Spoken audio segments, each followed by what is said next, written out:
Voilà, nous sommes partis. 5, 4, 3, 2, 1. Stop. Bonjour Laurent Bettoni. Bonjour. Je suis très heureuse de te recevoir dans mon petit rendez-vous mensuel maintenant avec un auteur que j'aime. Et donc, on ne te présente plus, mais je vais quand même le faire.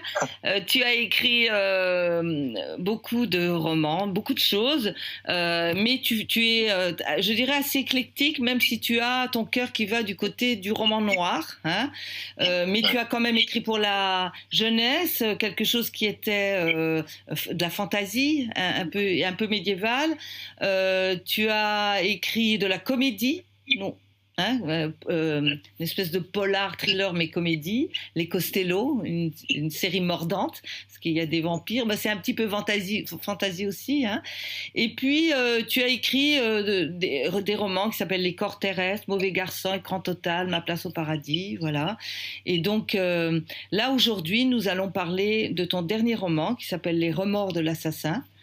Qui est paru chez Marabout. Marabout, c'est un département de quelle maison d'édition déjà ? Alors, c'est un département de Hachette Livre, en fait. Hein, et là, c'est Marabout Thriller, en fait, qui s'appelait Marabooks avant, et c'est la collection Thriller, donc, des éditions Marabout. D'accord. Puisque jusqu'à présent, jusqu'à il n'y a pas si longtemps que ça, Marabout était surtout une maison d'édition qui publiait des guides culinaires, des guides pratiques, des guides de santé, etc. Et ils ont ouvert un département de fiction spécialisé en littérature thriller, donc, il y a quelques années. Et je crois que j'ai fait partie des premiers auteurs publiés en 2012 avec Le Repentir. D'accord. Donc c'est une jeune collection de littérature noire, en fait. Ok. Donc Les Remords de l'assassin, c'est un très beau roman qu'on peut dire choral, orchestral, hein, puisque on part de plusieurs couples, mais disons personnages différents dont on voit pas au début le rapport qu'ils peuvent avoir les uns avec les autres. On a des extraits de leur vie et à chaque fois, à chaque début de chapitre, tu nous notifies bien la date parce que on voyage dans le temps comme ça. C'est 5 ans avant, 2 ans avant, quelques semaines avant, au moment même où ça se passe. Enfin voilà.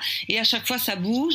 Et petit à petit, alors on imagine plein de choses. Bien sûr, on essaye de savoir le lien qu'il y a entre les personnages. Et puis, petit à petit, ça se resserre. Alors, moi, plus qu'un thriller, je dirais que c'était un roman psychologique. Hein. C'est du thriller psychologique, voilà. Exactement. Mais possible. Oui, voilà. La première scène est très violente. Je vais en lire un extrait tout à l'heure. Mais ensuite, je dirais que c'est pas le côté violent qui l'emporte dans le roman. Hein. C'est vraiment plus l'analyse psychologique des personnages et puis aussi le point de vue, parce que tu as un thème qui est la folie et le point de vue que différentes personnes peuvent porter sur la folie et quand elle va aussi loin que le meurtre, hein, voilà. Donc vas-y, alors maintenant je vais te laisser en parler un petit peu, peut-être un pitch d'abord, hein, c'est ta spécialité, je suis sûre que ça va être génial. Voilà, et puis voilà, parle-nous un petit peu de toi, de ton roman. Écoute, tu l'as très bien résumé, en fait. Les remords de l'assassin, c'est, pour faire très très court, je dirais que c'est l'histoire d'un homme qui souffre d'une pathologie psychiatrique, qui est la schizophrénie, et qui, lorsqu'il est en crise, tue des jeunes femmes. Il en vient à tuer 4 jeunes femmes en un temps très très court dans le nord de Paris. Il tue 4 jeunes femmes en 5 semaines. Et cet homme-là, en fait, se voit tomber malade au cours de ces périodes d'accalmie. Lorsqu'il n'est pas en crise, il se rend compte qu'il fait de grosses bêtises lorsqu'il est en pleine crise de schizophrénie. Et l'histoire va raconter le combat de cet homme contre lui-même pour guérir de sa maladie. L'erreur qu'il va commettre, c'est de vouloir en guérir tout seul. Voilà, ça c'est la trame de fond. Et il se trouve que cet homme-là a un lien, alors qu'on va mettre quelques pages à découvrir, hein, qu'on va mettre à peu près 400 pages à découvrir. Ne nous spoile pas, hein, ne nous spoile pas. Non, je ne spoil surtout pas. Et en fait, cet homme malade, hein, qui va se battre contre lui-même avant tout, est en lien, comme tu le rappelais tout à l'heure, avec 3 couples qui sont un petit peu en bout de souffle, en bout de course. Il y a Olivier et Karine d'un côté qui, a priori, alors eux, c'est un petit couple en apparence qui va bien, c'est la famille modèle, ils ont une grande fille, Lucie, qui fait de belles études, qui se dirige vers médecine, tout ça, tout va bien pour eux. D'un autre côté, il y a le couple composé par Franck et Patricia. Alors, eux, ils vont vivre un drame personnel, en fait, jusqu'au temps du récit, tout va bien pour eux, mais un petit peu avant que le récit commence, ils vont vivre un drame personnel qui va complètement chambouler leur vie. Et ce drame-là, évidemment, va avoir des conséquences pour l'histoire que je raconte. Donc, un lien de nouveau avec cet homme malade qui s'appelle Ephraim. On ne l'a pas nommé, mais cet homme malade qui va lutter contre sa maladie qui s'appelle Ephraim. Donc, Patricia et Franck vont aussi avoir un lien avec Ephraim. De la même manière qu'Olivier et Karine, on verra de quelle manière, ont un lien avec Ephraim. Et puis le troisième couple, c'est un couple constitué par Philippe et Aurélie, qui sont deux médecins psychiatres.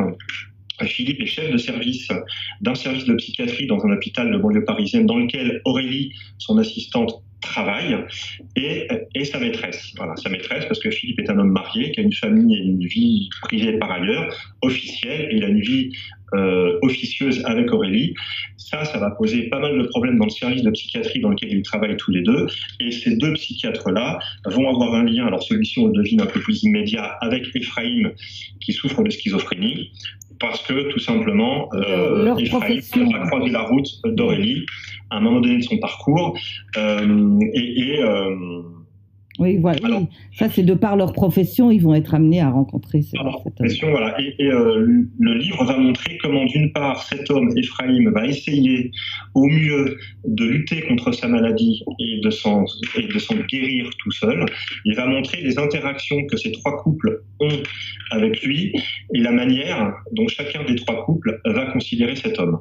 Alors, est-ce que tu as eu, parce que tu fais référence dans ta dédicace du début, enfin dans la citation, à la Nef des Fous de Sébastien Brandt. Tu nous en diras deux mots si tu veux bien après. Bon, ça m'intéresse. Mais sinon, est-ce que tu as eu une autre source d'inspiration, mais littéraire ? Alors littéraire, pas du tout. J'ai eu une source d'inspiration médicale pour écrire ce livre. Figure-toi que pendant des années, je m'occupais de la parution d'une revue de psychiatrie qui s'appelle l'Information psychiatrique. Ah, je travaillais pour cette revue de 2008 à 2014. Tu vois, ça fait un paquet d'années, ça fait 6 ans. Entre autres psychiatres qui écrivaient dans cette revue, il y en avait une qui dirigeait aussi une collection de livres dans la maison d'édition pour qui je travaillais à l'époque. Et dans un des livres qu'elle a écrit, il y avait ce cas clinique-là qui m'a inspiré. Ah, d'accord, génial. J'ai modifié beaucoup de choses, évidemment. J'ai modifié la localisation, puisque l'histoire réelle se passe en Suisse. Donc, moi, j'ai transposé l'histoire en France. J'ai transposé de nos jours. Évidemment, les noms sont complètement modifiés. Oui, les situations sont modifiées aussi, puisque dans le cas clinique réel, le patient concerné n'est pas allé jusqu'au meurtre. Il exerçait malgré tout des violences contre des femmes et il faisait comment on appelle ça quand on est un flasheur, je trouve plus le mot français, c'est affreux. Il était exhibitionniste, voilà. Oui. Il était exhibitionniste et il l'agressait. Il l'agressait, oui, d'accord, mais sans aller jusqu'au meurtre. Parfois sexuellement des femmes, mais sans y arriver forcément. Mais son parcours de vie, en tout cas, alors je ne vais pas le raconter là parce que je ne veux pas spoiler mon livre, mais son parcours de vie et la souffrance qu'il vivait lui m'ont inspiré ce roman-là. Oui, voilà. Si le traitement est efficace, oui, la preuve, ça c'est vraiment, ça repose sur un fait avéré. Voilà, oui. Les rapports de l'assassin. C'est très étonnant. Ephraim, il existe, c'est mon personnage, c'est le patient que j'ai vu dans ce cas clinique en Suisse, c'est-à-dire que lui, le traitement marchait bien sur lui et il se rendait compte, après un certain temps de traitement, il s'est rendu compte de ce qu'il a fait. Et c'est aussi terrible à porter pour lui. Alors je sais bien que c'est polémique, parce que des gens qui ont lu mon livre m'ont reproché de prendre plus parti pour le malade, qui avait quand même tué 4 jeunes femmes dans mon roman. Mais en vérité, je prends parti pour personne. J'expose des faits. On y viendra tout à l'heure quand tu voulais m'interroger sur la construction du récit. Elle est très particulière volontairement, et je te dirai pourquoi je l'ai choisi celle-ci. Mais je crois que j'expose au contraire la situation telle qu'elle est, presque de manière journalistique, pour que chacun se fasse son opinion et non pas juge, mais voit que la situation est beaucoup plus complexe qu'il peut y paraître. Oui, mais ça, moi, je te rassure, en tout cas, moi, je l'ai perçu comme ça. On sent qu'il n'y a aucun jugement, et c'est l'intérêt de ton bouquin. Il n'y a aucun jugement. Alors, nous, ça révulse quand même un petit peu, parce qu'il y a des fois où, bien que le personnage qui soit le plus contre le fou, on le supporte pas, il est horrible. Et du coup, c'est là peut-être où on sent que tu as peut-être pris parti. Voilà, c'est peut-être ça qui donne cette impression en tout cas. Parce que par contre, quand voilà les personnages qui essayent de l'expliquer, ben on les comprend bien, voilà. Et donc, et effectivement, il n'y a pas de jugement. Puis on se dit, voilà. Surtout, ce qu'on ressent, c'est une grande impuissance. Un côté démuni, qu'est-ce qu'on peut faire, c'est plutôt ça. Donc en fait là tu nous as bien expliqué d'où est venue ton idée, aussi le choix du roman choral, enfin voilà. Mais alors ma question qui est toujours un petit peu, bon c'est une question un petit peu gadget, c'est est-ce que tu as des points, alors parce que il y a quand même ce personnage principal, c'est quand même Ephraim, ton fou. Alors, bon, bah, t'as eu envie de prendre un personnage principal qui était un fou, quoi. Les points communs, c'est ça que je veux savoir. Bon. Parce que moi-même, je suis un peu fou. Sûrement. Alors, j'espère moins pire, tu vois. Alors, les points communs, il y en a ou il n'y en a pas? Oui, je crois, c'est peut-être, mais en vérité, je crois que tout le monde aura des points communs avec Ephraim, quoi que les lecteurs choqués par son comportement puissent m'en dire. C'est-à-dire que je crois que le propre de l'homme, c'est quand même toujours d'essayer de s'améliorer, si tu veux, de se hisser d'un cran sur le plan spirituel, sur le plan sentimental, sur le plan affectif, dans ses rapports à l'autre. Et je crois quand même que le parcours d'un être humain, quel qu'il soit, c'est toujours d'essayer de s'améliorer. Et quand tu pars de très très loin, forcément l'effort est bien plus intense que si tu avais un terrain un peu plus fertile à l'amélioration. Le contre-pied que je prends peut-être dans ce livre-là par rapport à La Nef des Fous dont tu parles, c'est que dans La Nef des Fous, le livre de Brandt, de Sébastien de Brandt, le navire qui est conduit par un fou s'échoue en fait à la fin. Lui a une vision très noire du monde, c'est-à-dire que ce vaisseau-là, la Nef des Fous, va de Caribe en Scylla en fait, sur son parcours, et le vaisseau s'échoue à la fin et tout le monde coule, tout le monde se noie. Là, il renvoie Brandt à une vision très noire de l'humanité, qui est que l'humanité court à sa perte. Bon. Rappelle-nous à quelle date il a été écrit ce roman. En 15e siècle, 1400, dans la première partie du 15e siècle, je crois, ou dans la première ou enfin, au 15e siècle en tout cas. Je ne sais pas si c'est dans la première partie ou dans la seconde, mais enfin, c'était déjà une vision nihiliste du monde, tu vois, c'est quand même incroyable. C'est incroyable parce que c'est tout à fait ce qu'on peut penser du monde maintenant, je veux dire. Alors, on court à notre perte. Sur un plan de la thermodynamique, on va faire un peu de chimie, de physique-chimie. L'entropie de l'univers croît de toute manière. L'entropie, c'est ce qui rend compte du désordre d'un système. Donc, de toute manière, on mesure très scientifiquement que l'entropie de l'univers croît. Donc, on se dirige quand même vers le bordel et vers la destruction, ou vers la fin d'un système et la création d'un autre. Mais Brandt part simplement du principe que le nouveau système sera pire que l'ancien. Moi, j'essaye de montrer que peut-être non, ce sera mieux et que l'homme peut quand même s'améliorer au fil de son parcours. Voilà.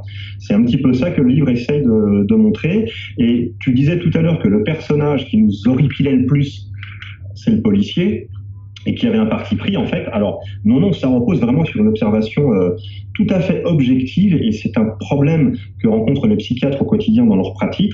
C'est-à-dire que de plus en plus, on essaye de faire jouer aux psychiatres le rôle de policier ou d'agent de prison, de gardien de prison, mais eux nous disent que leur fonction, c'est de soigner des malades, et que de toute façon, à partir du moment où un patient, même s'il commet des crimes, même s'il commet des meurtres, est reconnu comme étant non responsable pénalement de ses actes, qu'est-ce qu'on en fait ?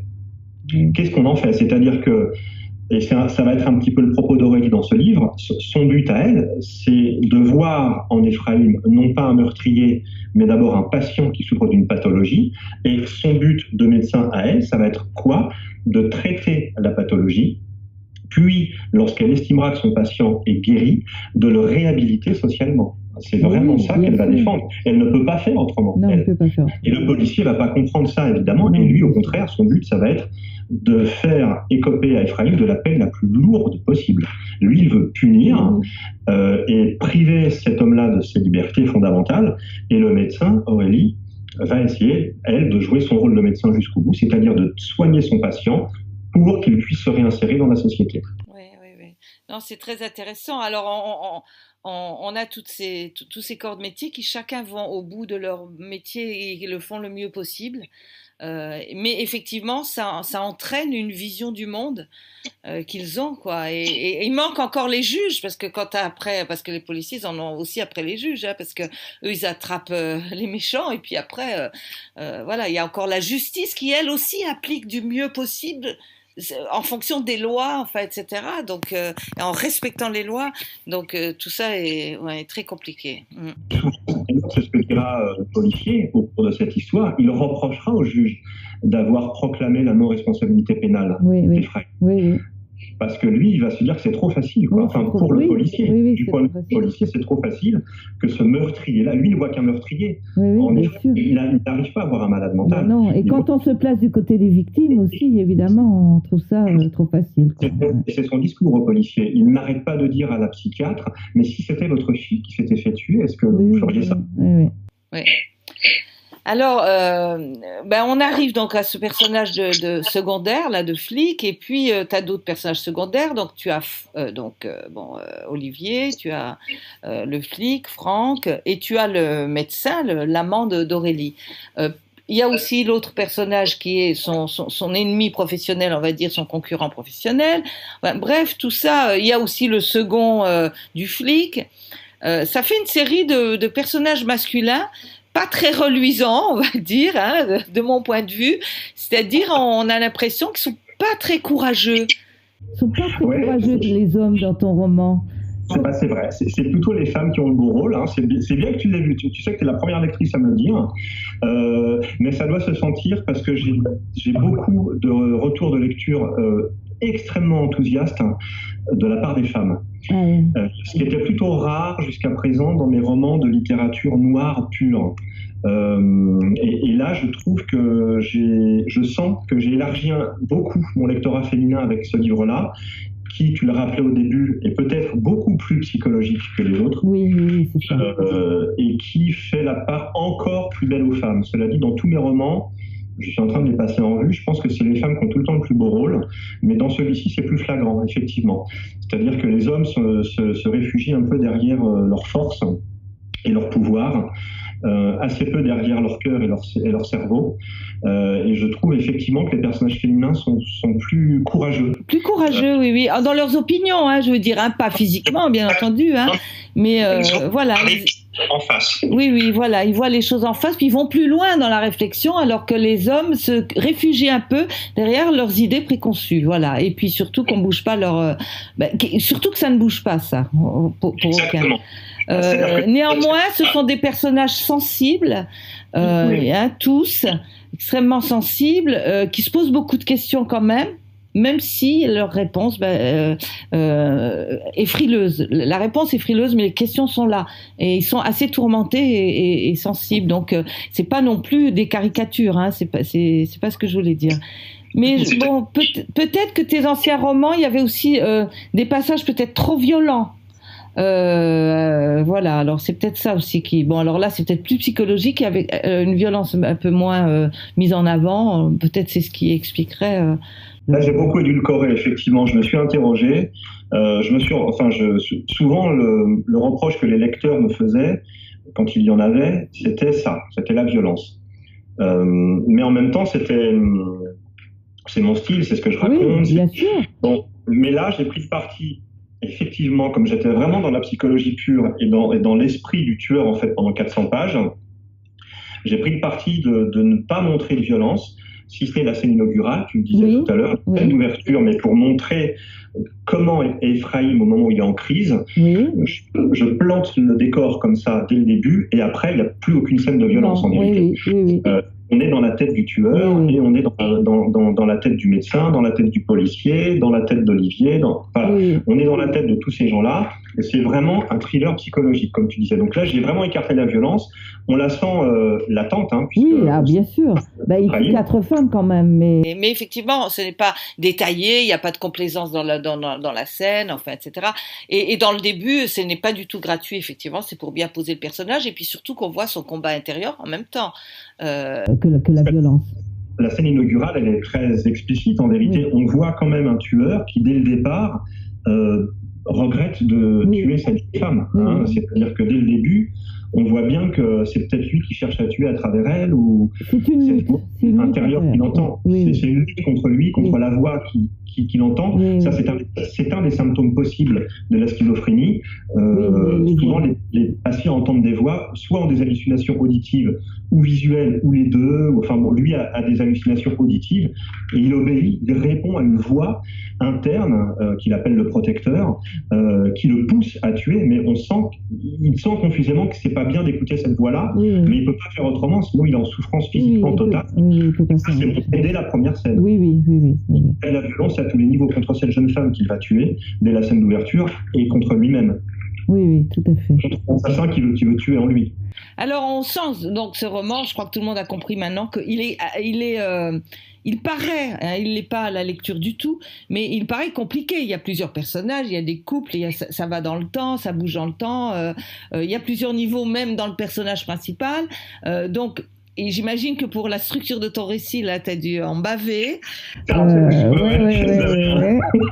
un calendrier, un séquencier, parce que je reviens jusqu'à 4 ans en arrière, je crois, ou 5 ans, je ne sais plus. Et c'était très, très compliqué. Et en fait, la structure, elle obéit à une logique très, très particulière. C'est-à-dire que j'ai voulu allier le fond à la forme, ou la forme au fond, cette fois-ci. Et je me suis dit, puisque mon personnage est un malade, est un homme qui souffre de schizophrénie, je vais essayer de construire un récit schizophrénique, qui sera polyphonique. Lui, il entend des voix.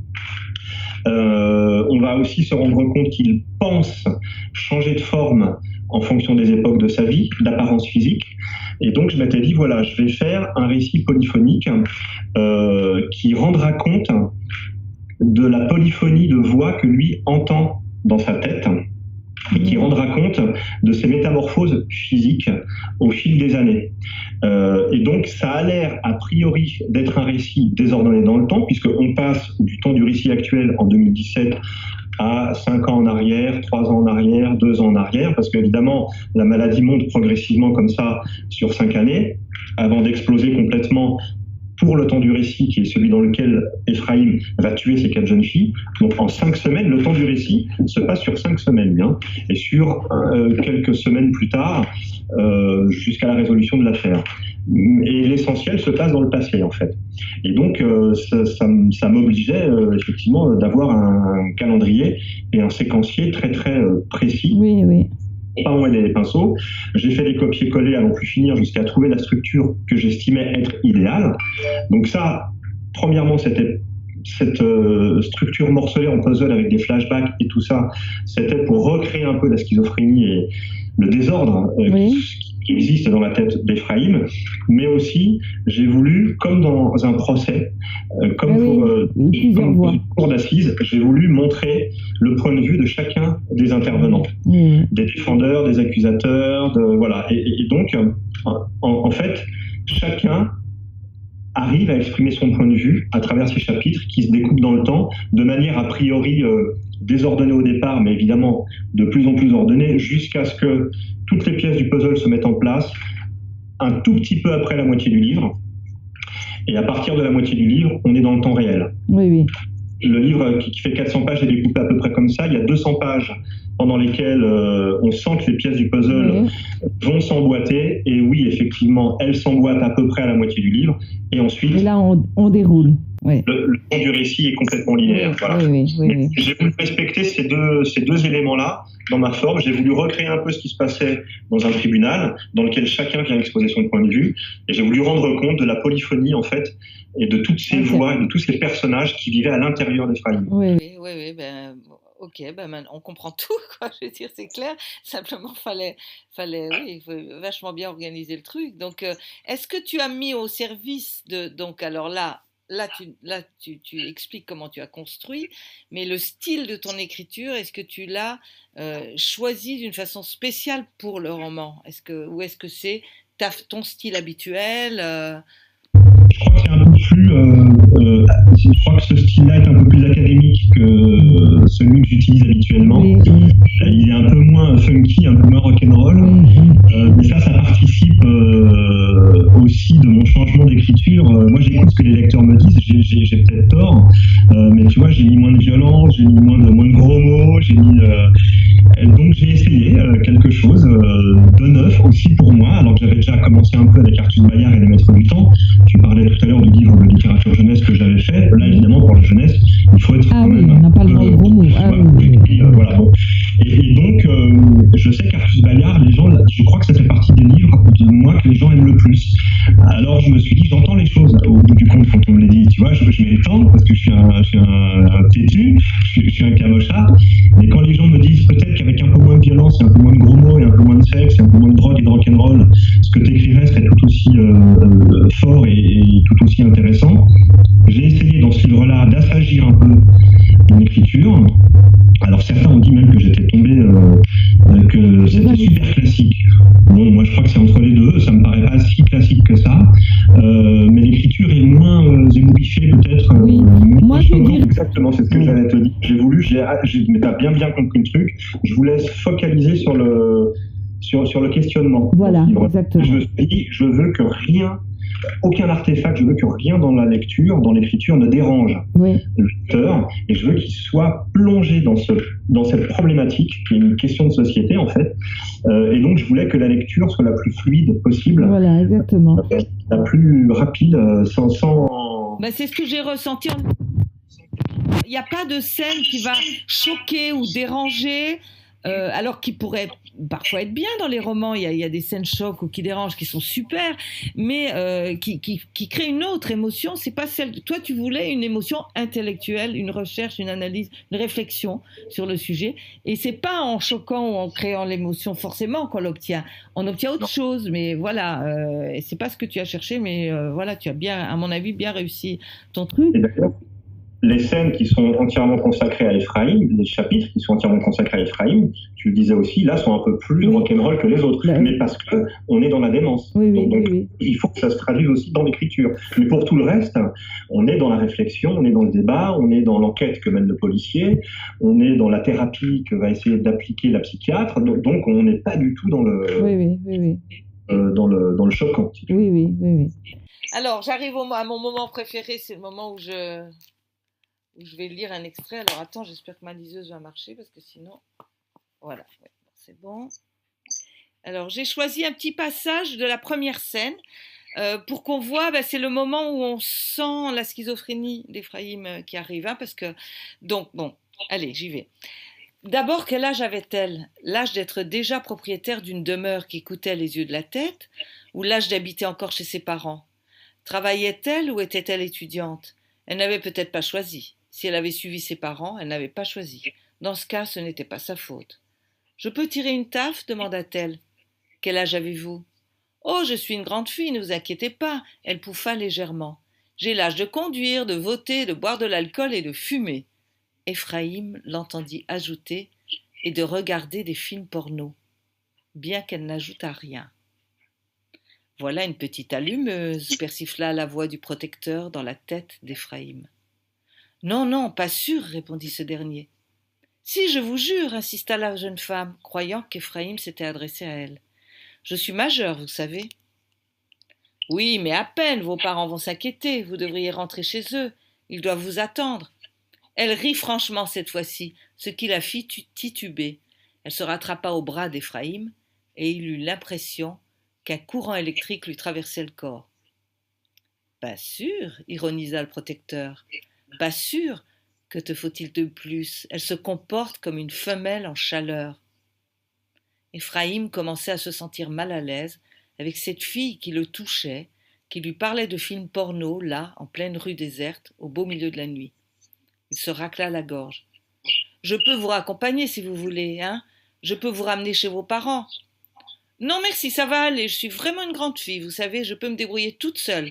J'aimerais juste fumer une dernière fois avant d'aller me coucher. » « Tirer sur ton joint et sur autre chose, » entendit Ephraim de manière erronée. Il regarda furtivement les lèvres de la jeune femme et il la vit y passer sa langue avec lenteur et volupté, bien qu'elle n'en fît rien en réalité. Un début d'érection se manifesta dans son caleçon. Voilà, je vais arrêter là. La suite dans toutes les bonnes librairies, c'est ça le truc. Bon, on voit que ça va pas forcément très bien finir pour cette jeune femme dans ce premier chapitre, oui. Mais c'est intéressant cet extrait parce qu'on voit qu'il est aussi en lutte contre lui-même et contre la voix qu'il entend, cette voix qu'il appelle le protecteur. Et c'est ça, c'est vraiment ce que va raconter l'histoire. Il est sous influence de quelqu'un à l'intérieur de lui, mais aussi il entend la personne qui lui parle dire autre chose, se comporter autrement que ce qu'il voit, que ce qu'elle fait en vrai. Hein. Donc c'est terrifiant, hein. C'est terrifiant, hein. C'est une maladie terrifiante parce que ces gens-là, quand ils te disent qu'ils voient des extraterrestres ou des démons, pensent vraiment qu'ils en voient. Hein, et quand ils pensent que, quand tu lui demandes l'heure, tu es en train de l'étrangler, ils pensent vraiment que tu es en train de l'étrangler. C'est pour ça qu'ils te poignardent, hein, le gars. Ils se sentent menacés, ils se sentent en danger, ils croient que tu es un alien qui va le tuer. Là, ils croient que cette jeune femme le déshabille, le touche, le palpe, se met nu devant lui. Il est vraiment persuadé de tout ça. Et il y a ce protecteur qu'il entend dans sa tête de tuer cette femme et qui sinon lui fait exploser le crâne à lui, et parce qu'il a très très mal, la seule façon qu'il a de tuer la douleur, c'est de tuer cette jeune fille et d'en tuer 3 autres après. Oui. Bon, on va arrêter là pour le roman parce que le temps passe malheureusement. Moi, je veux prendre mon temps, mais bon, ça passe vite, c'est passionnant. On pourrait en parler des heures. Alors, on va parler du côté un peu éditeur. Alors, il y a eu, voilà, comment ça s'est passé au niveau éditorial? Bon, sans rentrer trop dans le truc, mais surtout la jeunesse, quoi. Voilà, pourquoi tu t'es retrouvé chez Marabout et comment pour ce roman-là? Alors pour ce roman-là, c'est mon 2e roman chez Marabout en fait. Donc c'est pas ce roman-là qui m'a conduit chez Marabout. Celui qui m'a conduit chez Marabout, c'est Le Repentir. Et c'est grâce à Marie-Pierre Sangouard qui travaillait à l'époque chez Amazon, qui était responsable du contenu numérique chez Amazon, que j'ai rencontré l'équipe de Marabout, puisque j'avais publié en auto-édition 2 romans sur Amazon. Hein. Il y avait Les Corps terrestres et Écran total. Et suite au succès de ces 2 romans-là, au cours d'un salon du livre, en 2013, je dis à Marie-Pierre, écoute, j'ai un 3e roman à proposer, ça s'appelle Le Repentir, voilà, je vais le mettre sur ta plateforme. Et elle me dit, écoute, j'ai peut-être autre chose pour toi qui pourrait t'intéresser. Je connais Elisabeth Darès, qui est la directrice de chez Marabout, qui a ouvert il y a peu de temps une collection de littérature noire, enfin de thriller, de littérature thriller. Je lui ai parlé de toi. Viens, elle nous attend sur le stand de chez J'ai lu, je vais te présenter. Et donc ça s'est fait comme ça. Marie-Pierre m'a, au sens propre, pris par la main pour m'emmener sur le stand J'ai lu, où on a rencontré Elisabeth Darès. Il y avait Hélène Gédouin, qui est la directrice générale, enfin qui est la directrice éditoriale de chez Marabout Thriller, qui était là aussi. Donc j'ai rencontré ces 2 éditrices. J'ai envoyé mon manuscrit après le salon du livre à Hélène Gédouin, qui l'a transmis à la directrice de collection, Hélène Amalric, qui est une femme absolument formidable. Elle a travaillé pendant des années aux éditions du Masque, et puis ensuite elle a travaillé chez Stock, et vraiment en termes de littérature noire, policière, thriller, c'est une référence en France. Et donc j'ai la chance d'avoir une directrice de collection extraordinaire, et c'est Hélène Amalric donc, qui m'a appelé après lecture du livre en disant écoutez, il est formidable, moi ça m'intéresse. On va le retravailler un peu, donc on a fait un travail éditorial. Bien sûr. Une très belle histoire de... Voilà, celui-ci est paru en 2014, je crois, et Hélène Gédouin m'a demandé, et donc tu nous en fais un prochain, et j'ai fait Les Remords de l'assassin. Voilà. Dès que je suis tombé sur ce cas clinique-là, j'ai eu l'idée de faire ce livre. Ma compagne m'en a donné l'idée aussi. Elle m'a dit ça, c'est une histoire formidable, qui est vraiment très romanesque en soi. T'as pas grand-chose à modifier finalement pour en faire un roman. Bon, en fait, si, hein, parce que là, avec la construction et tous ces personnages qui n'existent pas dans l'histoire réelle, évidemment, hein, que j'ai créé, que j'ai inventé. Bien sûr. Je pense que ça m'a demandé 2 ans de travail. Oui, bien sûr. Plus de temps à écrire. D'habitude, je mets une petite année à écrire un livre. Là, j'ai mis 2 ans. Et donc, c'est comme ça, c'est grâce à Marie-Pierre Sangloire et à mon premier roman, Le Repentir, que je me suis trouvé chez Marabout. Oui, d'accord. Marabout, ça s'appelait Marabooks. Maintenant, la collection s'appelle Marabout Thriller. Alors, toi, tu es un des premiers qui s'est auto-édité sur KDP, hein, sur la plateforme d'Amazon Kindle, qui permet aux auteurs de s'auto-éditer. Donc, mais en même temps, tu étais déjà un auteur édité traditionnellement. Voilà, donc tu es devenu ce qu'on appelle, ça ressemble à un gros mot, c'en est pas un, c'est un auteur hybride, hein, ça fait bizarre. Hein. J'ai fait des génétiques pendant toutes mes études de biochimie, ça me dérange pas les hybrides. D'accord, voilà, ben t'en es devenu un. Et donc, raconte, est-ce que tu aurais une belle histoire, une belle surprise que tu as eue dans l'auto-édition ou voilà, dans ton parcours en rapport avec l'auto-édition? Écoute, je dirais que la plus belle histoire pour moi, alors je ne sais pas si c'est un bien pour la littérature et pour les lecteurs, mais la belle histoire pour moi, c'est que l'auto-édition m'a remis vraiment en selle pour l'écriture, puisque je suis venu à l'auto-édition 7 ans après la parution de mon premier roman chez Robert Laffont, qui s'appelle Ma place au paradis.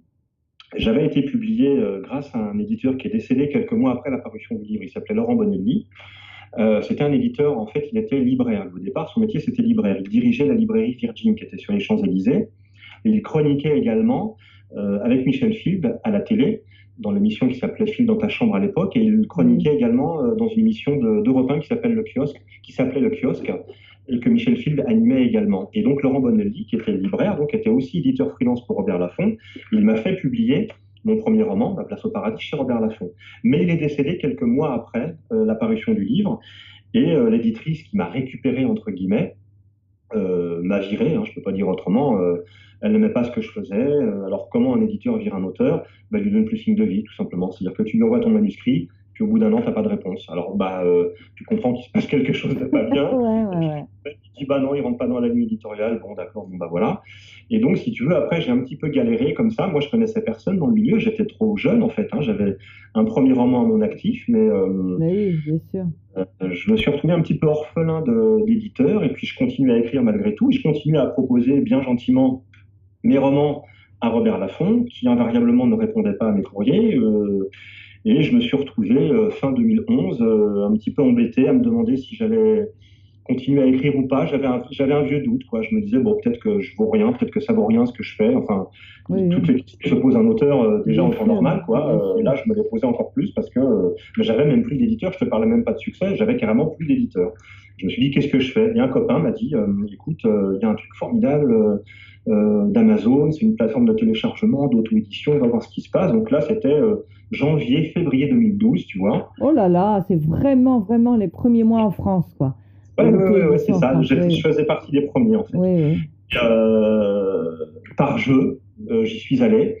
Et j'ai rencontré un succès, là, tout de suite, avec Écran Total. Et ça m'a reboosté, si tu veux, ça m'a redonné la pêche. J'ai mis tout de suite, quelques mois après, Les Corps terrestres, de nouveaux succès. Et c'est là que Marie-Pierre m'a dit, viens, je t'emmène chez Marabout. Et finalement, c'est grâce à l'auto-édition, en fait, si tu veux, que j'ai retrouvé... Tu es revenu à l'édition traditionnelle, puis surtout que tu as repris confiance en toi. Et puis, c'est vrai que c'est formidable parce qu'il y a le contact direct avec les lecteurs. Voilà. C'est ça. Ouais. Et là, ce qui m'a rassuré, c'est de voir que les lecteurs aimaient ce que j'écrivais. Et j'ai réfléchi, je me suis dit, mais si mon premier livre n'a pas rencontré son lectorat, c'est tout simplement parce que il y a pas eu possibilité de rencontre entre ce livre et les lecteurs. C'est-à-dire que pour qu'un livre rencontre ce lectorat, il faut qu'il soit très visible en librairie. C'est pas le cas d'un auteur qui n'est pas connu, qui démarre, sauf si la maison d'édition décide d'emblée de mettre beaucoup d'argent dans ta communication et d'inonder le marché avec ton livre et de te mettre partout dans le métro, faire des 4x3, t'obtenir des télés, des radios, mais ça n'arrive quasiment jamais. Donc, tu as très peu de chance sur un premier roman de toucher très largement un lectorat comme ça s'il n'y a rien d'autre derrière. Et donc, je me suis dit, au moins, l'auto-édition, c'est un moyen de toucher directement les lecteurs. Et c'est eux qui feront le succès ou pas du livre, qui feront la vie du livre ou pas. Et tu vois, grâce à ça, ça a suffi pour que Marie-Pierre se dise, tiens, oui, peut-être que tu as quelque chose quand même à faire en littérature. Et voilà, je trouve que c'est une histoire merveilleuse. Ah, c'est une belle histoire. Et ça va, ça va beaucoup intéresser tous les autres jeunes auteurs qui commencent maintenant, parce que tu es quand même, voilà, t'es le reflet de ce qui s'est passé dès le début, tu y as cru, tu as foncé. Mais bon, je dirais que je comprends aussi la réaction de Marie-Pierre Sangard, parce que pour elle aussi, c'était formidable qu'un auteur qui avait déjà édité chez Robert Laffont, un vrai auteur, fasse confiance à l'outil Kindle. Hein. C'était pas que des gens qui publiaient les souvenirs, leurs mémoires pour leurs petits-enfants, enfin, etc., ou alors des guides pratiques. C'était un vrai auteur de romans policiers qui s'y mettait. Donc, ça a été un bon échange. C'est une belle histoire. Ouais. C'est une belle histoire. Et le message à faire passer aux auteurs qui débutent, qui tentent l'aventure de l'auto-édition, c'est ça, c'est que vraiment ça marche, parce que moi je suis pas du tout un cas isolé, je dirais que je suis même finalement maintenant le moins connu de tous, si tu veux, le moins prestigieux de tous, parce que juste après moi il y a eu les Vendroux, il y a eu toi, il y a eu Agnès Martin-Lugan avec qui j'ai beaucoup travaillé, il y a eu Aurélie Valognes, il y a Amélie Antoine, il y a Solène Bakowski, il y en a plein, beaucoup d'auteurs qui ont tenté l'aventure de l'auto-édition et pour lesquels ça a marché et bien mieux marché que pour moi, se retrouvent aujourd'hui dans des maisons d'édition prestigieuses. Donc ça marche vraiment. Et l'ironie de l'affaire, c'est qu'au début, en 2012, les éditeurs du SNE et tous les éditeurs d'une manière générale, et la presse et les lecteurs, et tiraient à boulet rouge sur l'auto-édition. 5 ans plus tard, il est curieux de voir que ces grands éditeurs viennent faire la danse du ventre devant les auteurs autopubliés qui font partie du top 100 d'Amazon, quoi, et viennent faire leur marché là. C'est-à-dire que le top 100 d'Amazon, c'est devenu le service des manuscrits de tous les grands éditeurs de France, quoi. C'est évident. Donc, oui. Et puis alors, ce qui est aussi extraordinaire, c'est que quand on voit leur succès dans l'édition traditionnelle, voilà, l'essai se transforme, c'est-à-dire qu'ils deviennent aussi des succès. Pas tous, hein, moi j'en suis l'exemple, mais pour la plupart, ils continuent le succès en édition traditionnelle. Donc ça aussi c'est intéressant, bien qu'ils ne s'en vantent pas, hein, les éditeurs traditionnels. Hein. Ils mettent pas ça en avant, sauf peut-être Martha Lugan, voilà. Mais pour la plus, voilà. 400 000 lecteurs, plus de 250 000 lecteurs, voilà. Mais ils disent pas où. Ils disent pas où ni comment, comme ça, du ciel. On l'édite pour la première fois, mais il a déjà 400 000. Voilà. Alors ils disent sur le net, parfois, voilà. Voilà. Sur le net. Ouais. Alors, parle-nous de tes projets un petit peu. Est-ce que tu as un roman en cours? J'imagine que oui, et peut-être plusieurs. Et donc, un dont tu voudrais parler, peut-être? Alors, j'en ai plusieurs, effectivement, donc il va falloir que je fasse des choix. Alors, je les écrirai tous, évidemment, mais je vais voir un peu comment évolue celui-ci d'abord avant de me décider dans l'un ou dans l'autre. J'aimerais changer un petit peu de style et venir à quelque chose que j'adore. Ça va t'étonner sûrement, mais moi, je suis un gros fan des comédies romantiques américaines, en fait. Ah, ça ne m'étonne pas du tout. Non, ça ne m'étonne pas. Mon film préféré, c'est Breakfast at Tiffany's, tu vois, donc évidemment sur le canapé. Et je rêverais d'écrire un livre comme ça, quoi. Et alors, j'ai un projet de roman qui met en scène une jeune femme qui veut être artiste peintre. C'est une jeune femme qui a 25... Tu vois, encore une femme qui a le grand rôle, qui a le beau rôle. J'aime les femmes, qu'est-ce que tu veux, on ne me refera pas, c'est comme ça. Donc, c'est l'histoire d'une jeune femme qui veut être artiste peintre, mais qui n'est pas du sérail, en fait. Donc, qui va un petit peu galérer au départ, et puis qui, quand même, va être repérée par un galeriste qui va croire en son talent et qui, en plus, va tomber amoureux d'elle. Donc, tu vois, on se profile vers une romance pure et dure et tout. Sauf que, alors qu'elle est aux Fêtes de la Gloire à New York, puisque ce galeriste parisien possède une galerie à New York, mais possède une galerie à Paris, mais possède également une galerie à New York, va emmener son artiste à New York pour exposer. Un soir de fête, ils vont fêter sa première exposition successful à New York. Ils vont consommer des substances illicites et au cours d'un accident, à l'issue d'un accident de voiture, cette jeune femme, Iris, va perdre la vue. Oh. Et ouais. Donc, qu'est-ce qui va se passer pour une jeune femme peintre qui perd la vue? Ça, c'est ce que va raconter l'histoire. Ah oui. Alors là, tu es dans le drame romantique, là, c'est même... comédie romantique. C'est un drame, mais après, je vais montrer peut-être comment cette jeune femme va surmonter son drame ou pas. Mais on est quand même plus dans des choses c'est plus de la littérature générale là pour le. Oui, bien sûr, mais ça me fait penser plutôt à Elle et lui, tu vois, ce genre de film vraiment, voilà, un peu. Oui, c'est des comédies romantiques qui virent au drame, quoi. Ou même dans un Jeanne ou dans un, enfin bon. Comme Breakfast at Tiffany, c'est une comédie romantique, mais elle a une blessure très profonde, l'héroïne, dans le film, tu vois, interprétée par Audrey Hepburn. Oui, mais ça reste léger, hein, le ton il reste léger, drôle, il y a des passages, vraiment, moi j'adore ce film aussi, c'est vrai. Alors, c'est en filigrane, quoi, sa blessure est en filigrane, oui. Oui, ben, bien sûr, de toute façon, on peut traiter tous les sujets. Enfin, bon, bref, j'ai hâte de le lire, quoi.